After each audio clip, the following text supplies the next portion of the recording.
Hey folks, so I received a shipment yesterday from Pretty Little Orchids off Etsy, and let me show you what I received.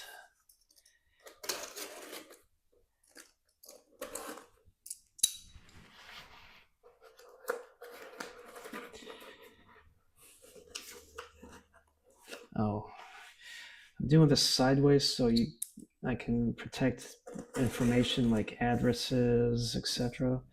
But in the process, I didn't cut this open properly. There we go. So here we have 5 dormant lilies of the valley.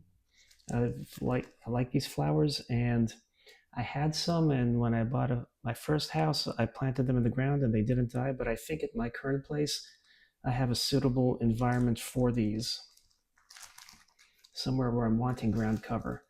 And then right here, look at this, it's still alive, is a small yellow fringed orchid.